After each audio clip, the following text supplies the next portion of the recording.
La Fondation Orange Guinée existe depuis 2015. L'administratrice générale est là, la fondation, sous l'égide du groupe Orange en général et de Orange Guinée aussi en local. Nous avons initié cette fondation pour participer aux œuvres sociales de la République de Guinée en termes d'éducation, de santé et de culture. Et il est notoire de constater, moi, pour tous qui suivent l'actualité, je le disais à vos collaborateurs tout à l'heure, c'est vivant actuellement. Ce que le gouvernement est en train de faire par votre magistère est palpable en matière d'accompagnement des jeunes. Nous avons été samedi dernier à la pose de la première pierre pour l'école du numérique et c'est extrêmement ambitieux. Et c'est pour cette raison que c'est avec fierté que nous serons toujours là.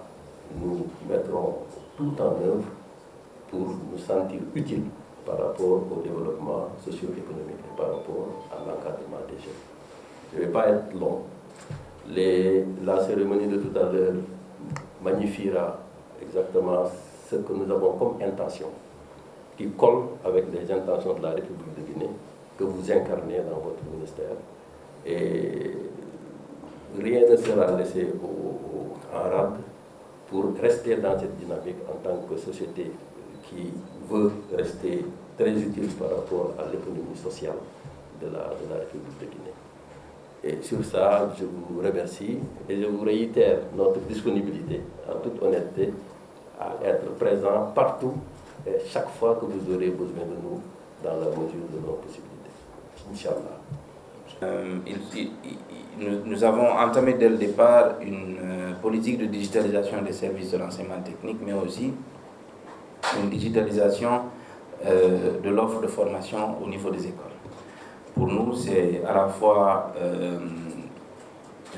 une option de survie, parce que l'État guinéen et d'ailleurs les États africains n'auront pas assez de ressources pour construire des écoles pour tous les apprenants de l'Afrique, pour la simple et unique raison que notre démographie est galopante, donc les offres de formation devraient être situées en dehors des salles de classe et se porter sur le portable et le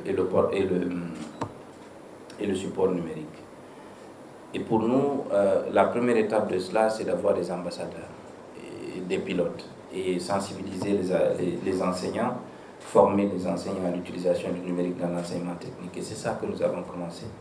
Parallèlement à cela, nous avons une direction nationale du numérique et une orientation claire sur le numérique. C'est pour ça que nous avons une conseillère dans le cabinet qui se charge du numérique et une direction nationale du numérique dans l'enseignement technique et la formation professionnelle. Ensemble, ils ont articulé tout ce qu'on connaît comme politique de numérisation et de digitalisation, et tous les résultats qu'on est en train de voir aujourd'hui, c'est l'engagement des collègues et leur détermination à faire cela, mais aussi parce que des partenaires comme Orange, la Fondation et d'autres sont à notre disposition et nous confortent dans notre orientation stratégique d'aller vers le digital.